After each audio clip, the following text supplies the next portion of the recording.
Radio Classique, l'invité de l'économie. Il est 7h20 sur Radio Classique. Quel prix accorder aux médicaments innovants qui sont remboursés par l'assurance maladie? La Fédération des entreprises du médicament en France et le Comité économique des produits de santé, émanation du gouvernement, viennent de conclure un accord sur le sujet. Le but est d'éviter de reproduire ce qui s'était passé avec le Sovaldi, traitement contre l'hépatite C, révolutionnaire, commercialisé il y a 2 ans et qui aurait pu coûter plus d'1 milliard d'euros à la Sécu avant qu'une loi ne vienne corriger le tir. Bonjour Michel Joly. Bonjour Nicolas Pierron. Vous êtes le président pour la France de Gilead. C'est un laboratoire américain fabricant justement du Sovaldi, ce traitement innovant contre l'hépatite C. Il devait coûter au départ 56 ou 57 000 euros par patient traité par cure. Pourquoi c'est si cher ? Alors peut-être revenir à 2 minutes avant sur l'hépatite C. Ouais. L'hépatite C, ça concerne 200 000 personnes en France qui sont chroniquement infectées et qui sont menacées quand même par une maladie potentiellement mortelle. L'hépatite C, c'est 3000 décès par an, donc c'est plus de décès liés à l'hépatite C que liés au virus du sida. C'est une maladie grave. C'est une maladie très grave, presque autant que les accidents de la route. Donc on a en face de nous une opportunité extraordinaire avec ces médicaments. C'est toute une classe de médicaments, c'est pas seulement Gilead, qui peuvent guérir pratiquement de façon garantie à 95% en fait ces patients, et c'est une véritable révolution. Il y a, je pense, dans les 50 dernières années, il n'y a pas eu de possibilité de guérir véritablement une maladie chronique potentiellement mortelle. Je crois que le dernier exemple, c'était la tuberculose il y a 70 ans. 56 000 euros.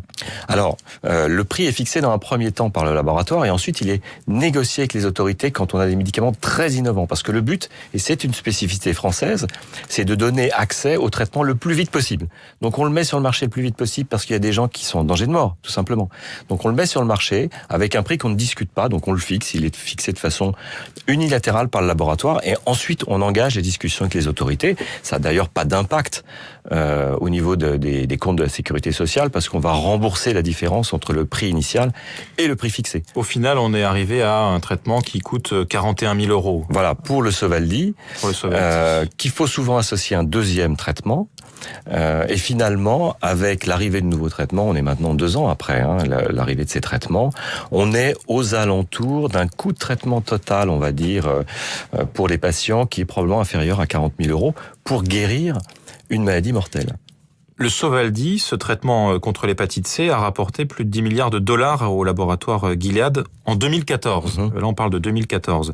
On peut se dire qu'avec tout cet argent, ça suffit pour arriver à des traitements qui coûtent moins cher, finalement, pour permettre un accès aux soins le plus large possible. Oui, alors c'est qu'une partie de l'histoire, parce que finalement, là vous prenez les résultats de médicaments qui réussissent, mais vous savez, l'industrie pharmaceutique, c'est un pari extraordinaire, c'est-à-dire que vous allez investir sur 1000 molécules, et à la fin, vous n'allez avoir qu'une seule qui va réussir. Donc effectivement, si vous prenez que celle qui a réussi, vous allez avoir évidemment, j'allais dire, une équation économique. Comme dans la musique, Absolument. Il y a des blockbusters. Voilà. Alors là, c'est un blockbuster, effectivement, mais il faut comprendre que Gilead, c'est une entreprise qui a été créée il y a 25 ans, elle est assez jeune finalement, avec un objectif, c'est de guérir finalement à la fin des médicaments, des maladies graves. On est né avec le VIH, on est né à San Francisco il y a 25 ans, on est parti de rien, pendant 15 ans on a perdu de l'argent, et finalement, à force de résilience, on a failli disparaître. On est devenus les acteurs numéro 1 dans la lutte contre le VIH, au nord d'ailleurs, et au sud. C'est aussi une question de l'accès de ces médicaments dans les pays du sud.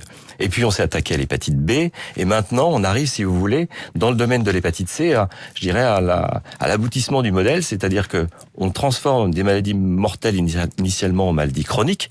Le VIH aujourd'hui est qu'avec 1 comprimé par jour, vous pouvez vivre aussi longtemps que si vous n'êtes pas infecté.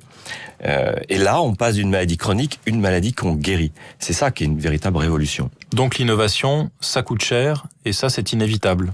Alors l'innovation va permettre de créer évidemment des rentrées d'argent pour les laboratoires, c'est sûr, et ces rentrées d'argent vont permettre d'investir dans les nouvelles pathologies. Moi, je vais vous dire concrètement aujourd'hui, le laboratoire Gilead pratiquement ne fait plus de recherche dans l'hépatite C parce que l'hépatite C, c'est terminé. On a presque résolu le problème. Les investissements permettent d'aller attaquer d'autres pathologies. On espère pouvoir guérir l'hépatite B et peut-être demain guérir même le virus du sida. Avec de tels prix, effectivement, se pose tout de même la question de l'accès finalement aux traitements innovants. On pensait que ça ne concernait que les pays pauvres. Ça concerne peut-être aussi maintenant les pays riches avec des traitements à plus de 40 000 euros pour les patients. sur le sida, il y avait eu un scandale incroyable en Afrique du Sud il y a plusieurs années. Les laboratoires refusaient de baisser le traitement contre le sida à l'époque. Aujourd'hui, on a progressé en termes d'accès aux soins pour ces traitements innovants en faveur des pays du Sud. Oui, je pense que l'erreur initiale, c'est de considérer que le prix d'un médicament devait être le même partout dans le monde. C'est pas possible, compte tenu des différences d'économie, d'avoir le même prix aux États-Unis et le même prix en Afrique pour les traitements du VIH. C'est la même chose pour l'hépatite, bien entendu. Donc, il faut accepter qu'il y a un point haut et un point bas en termes de prix et qu'il y a une sorte de gradient dans le monde en fonction finalement de ce que les pays vont pouvoir décider de payer, parce que pour eux, c'est un bon choix. Je voudrais juste vous corriger sur un point, c'est que les prix en France sont fixés par les autorités. Ils sont réglementés en fonction d'un certain nombre de règles. Ils tombent pas du ciel, du laboratoire. Ils sont vraiment fixés par les autorités. Notamment en termes de degré d'innovation, justement. Bien sûr, en fonction du degré d'innovation. Si on parle du traitement contre le sida, vous êtes Gilead, vous, fabricant du Truvada, oui. Traitement préventif, qui sera d'ailleurs bientôt remboursé à 100% par la Sécurité sociale en France. Chaque comprimé coûte 14 €. C'est un prix qui pourrait baisser, lui aussi ? Alors, le Truvada n'est pas un médicament nouveau, c'est un médicament qui est déjà remboursé, en fait, depuis 10 ans, pour les patients qui sont séropositifs.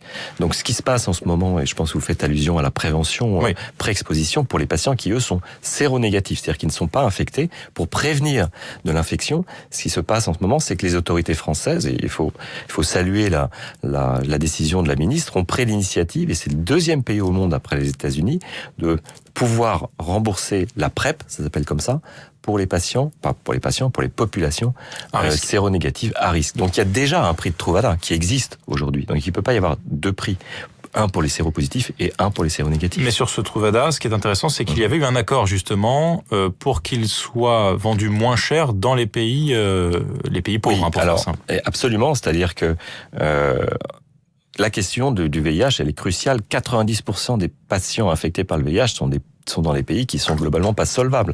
Donc, ce qu'on fait, c'est que on donne nos brevets et nos méthodes de fabrication à des génériqueurs qui vont produire en grande quantité à des prix effondrés, parce qu'ils n'ont pas de coût de recherche, pour que ces médicaments soient accessibles. Ce qui fait qu'aujourd'hui, on peut donner en fait les médicaments brevetés Gilead à 8 millions de patients séropositifs dans les pays du Sud. À titre de comparaison, c'est 1 million de patients dans les pays du Nord. Donc nos médicaments sont beaucoup plus distribués dans les pays du Sud que dans les pays du Nord. Merci Michel Joly. Merci à vous d'avoir été avec nous ce matin. Je rappelle, vous êtes le président pour la France du laboratoire américain Gilead, fabricant entre autres du Sovaldi, traitement contre l'hépatite C. Il est 7h28, c'était l'invité de l'économie de Radio Classique.